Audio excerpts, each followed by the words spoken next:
Lecture du livre « Heureux ceux qui » d'Ellen G. White. Aimez-vous les uns les autres. Elle n'est point tombée parce qu'elle était fondée sur le roc. Les paroles de Jésus avaient profondément remué la foule de ses auditeurs. La divine beauté des principes de la vérité les attirait, et les avertissements solennels du Maître résonnaient à leurs oreilles comme la voix du Dieu qui sonde les cœurs. Ces paroles avaient atteint la source même de leurs pensées et de leurs sentiments. Mais, pour obéir à ces enseignements, ils devaient réformer leur manière de voir et d'agir. Il leur fallait entrer en conflit avec leurs chefs religieux, et l'édifice élevé par les rabbins au cours des siècles s'en serait trouvé ébranlé. Aussi, bien que le cœur du peuple répondît aux paroles du Maître, peu se trouvèrent prêts à se laisser guider par lui. Jésus termina le sermon sur la montagne par une image qui illustrait de façon éclatante l'importance qu'il attachait à la mise en pratique de ces paroles. Dans la foule qui entourait le Sauveur, nombreux étaient ceux qui avaient passé leur vie au bord de la mer de Galilée. Et, tandis qu'assis sur le plateau, ils écoutaient ces paroles, ils pouvaient voir les vallées et les gorges par lesquelles les torrents descendaient jusqu'à la mer. Bien souvent, ceux-ci, pendant l'été, tarissaient et leurs lits devenaient secs et poussiéreux. Mais, lorsque les pluies abondantes de l'hiver tombaient sur les montagnes, ils redevenaient impétueux et violents, débordés parfois de leurs lits, inondaient les vallées et dévastaient tout sur leur passage. Souvent, même, les cabanes construites par les paysans dans les prairies, en des endroits apparemment à l'abri du danger, étaient balayées par les flots en furie. En revanche, sur les collines se trouvaient des maisons bâties sur le roc. Certaines étaient même construites entièrement en pierre, et un grand nombre d'entre elles avaient résisté, pendant plus de 10 siècles, aux éléments déchaînés. Elles avaient été élevées avec beaucoup de peine et de difficultés. On n'y accédait pas facilement et leur emplacement même les faisait paraître moins attrayantes que celles de la prairie. Mais, bâties sur le roc, elles résistaient au vent, aux inondations et aux orages qui déferlaient sur elles. Celui qui écoute mes paroles et les accepte pour normes de sa vie et de son caractère est semblable, dit Jésus, à celui qui construit sa maison sur le roc. Des siècles auparavant, le prophète Ésaïe avait écrit « La parole de notre Dieu subsiste éternellement » Ésaïe chapitre 40, verset 8. En citant ces paroles, longtemps après le sermon sur la montagne, l'apôtre Pierre ajoute « Cette parole est celle qui vous a été annoncée par l'Évangile » 1 Pierre chapitre 1 verset 25. La parole de Dieu est la seule chose qui soit immuable en ce monde. Elle est le fondement sûr. Le ciel et la terre passeront, mais mes paroles ne passeront point. Matthieu chapitre 24 verset 35. Les grands principes de la loi, qui sont ceux de la véritable nature de Dieu, sont résumés et concrétisés dans les déclarations du Sauveur sur la montagne. Quiconque bâtit sur elle bâtit sur le Christ, le rocher des siècles. En acceptant la parole, nous acceptons le Christ. Seuls ceux qui l'écoutent et la vivent construisent sur lui, car personne ne peut poser un autre fondement que celui qui a été posé, savoir Jésus-Christ. 1 Corinthiens chapitre 3 verset 11. Il n'y a sous le ciel aucun autre nom qui ait été donné parmi les hommes par lequel nous devions être sauvés. Actes chapitre 4 verset 12. Le Christ, la parole, en qui Dieu révéla sa nature, sa loi, son amour et sa vie, est le seul fondement sur lequel nous puissions édifier un caractère inébranlable. Nous bâtissons sur le Christ quand nous obéissons à sa parole. Le véritable juste n'est pas celui qui se contente d'aimer la justice, mais celui qui la pratique. La sainteté n'est pas une extase, elle est le résultat d'un abandon total à Dieu et de l'accomplissement de sa volonté. Lorsque les enfants d'Israël campaient à l'entrée de la terre promise, il ne leur suffisait pas de connaître le pays de Canaan et de chanter. Cela ne pouvait les faire entrer en possession des vignes et des oliviers de ce merveilleux pays. Celui-ci ne tomba entre leurs mains que lorsqu'ils l'occupèrent, par l'exercice d'une foi vivante en Dieu, s'appropriant ses promesses et obéissant à ses instructions.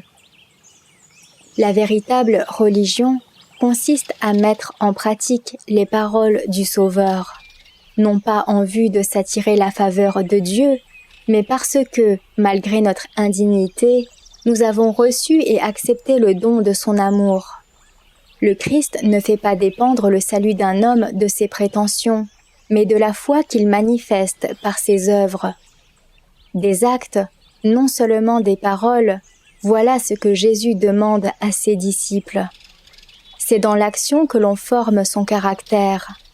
Tous ceux qui sont conduits par l'Esprit de Dieu sont fils de Dieu. Romains chapitre 8, verset 14. Non pas ceux dont le cœur, touché par cet esprit, ne cède que de temps en temps à sa puissance, mais ceux dont tous les actes sont inspirés par lui. Êtes-vous de ceux qui désirent devenir disciples du Christ, mais ne savent comment s'approcher de lui? Êtes-vous dans les ténèbres, ignorant où trouver la lumière? Suivez celle que vous possédez. Prenez à cœur d'obéir à ce que vous connaissez de la parole de Dieu, qui renferme puissance et vie.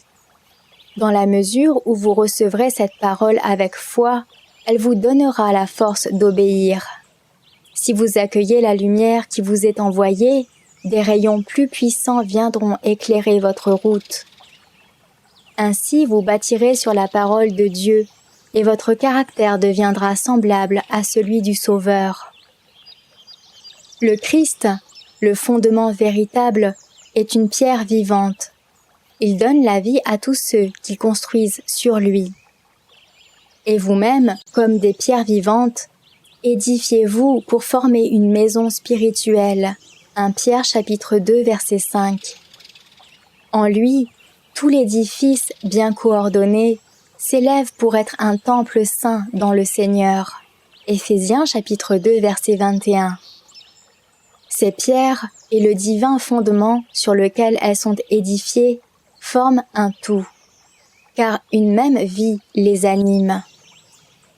Aucune tempête ne pourra renverser un tel édifice, tandis que toute construction érigée sur un fondement autre que la parole de Dieu s'écroulera.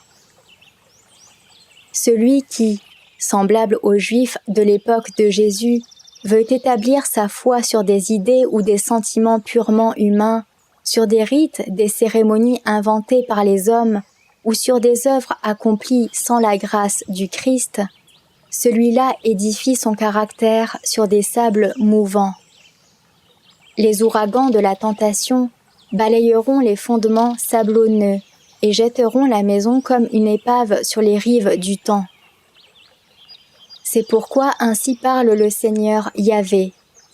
Je ferai de la droiture une règle et de la justice un niveau, et la grêle emportera le refuge de la fausseté, et les eaux inonderont l'abri du mensonge. Ésaïe chapitre 28, versets 16 et 17. Mais aujourd'hui encore, la grâce est offerte aux pécheurs. Je suis vivant, dit le Seigneur l'Éternel. Ce que je désire, ce n'est pas que le méchant meure, c'est qu'il change de conduite et qu'il vive. Revenez, revenez de votre mauvaise voie. Et pourquoi mourriez-vous, maison d'Israël? Ézéchiel chapitre 33, verset 11.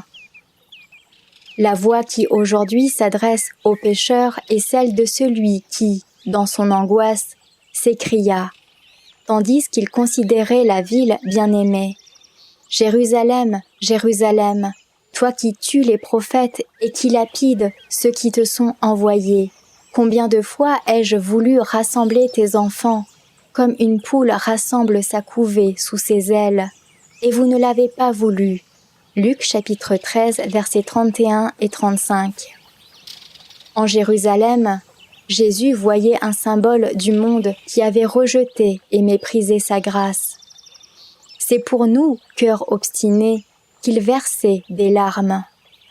Au moment où il pleurait sur elle, Jérusalem aurait encore pu se repentir et échapper à son malheur. Pendant un court laps de temps, le Fils de Dieu attendit qu'elle l'accueillît. De même, Jésus nous adresse encore les appels de son amour. « Voici, je me tiens à la porte et je frappe. Si quelqu'un entend ma voix et ouvre la porte, j'entrerai chez lui. Je souperai avec lui et lui avec moi. » Apocalypse chapitre 3 verset 20. Voici maintenant le temps favorable, voici maintenant le jour du salut. 2 Corinthiens chapitre 6 verset 2. Vous qui fondez sur vous-même vos espérances, vous édifiez sur le sable. Mais il n'est pas trop tard pour échapper à la ruine imminente. Avant que n'éclate la tempête, réfugiez-vous sur le fondement sûr. C'est pourquoi ainsi parle le Seigneur l'Éternel. Voici, j'ai mis pour fondement en Sion une pierre éprouvée, une pierre angulaire de prix, solidement posée. Celui qui la prendra pour appui n'aura pas hâte de fuir. Ésaïe chapitre 28 verset 16. Tournez-vous vers moi et vous serez sauvés, vous tous qui êtes aux extrémités de la terre, car je suis Dieu, et il n'y en a pas d'autre. Ésaïe chapitre 45 verset 22.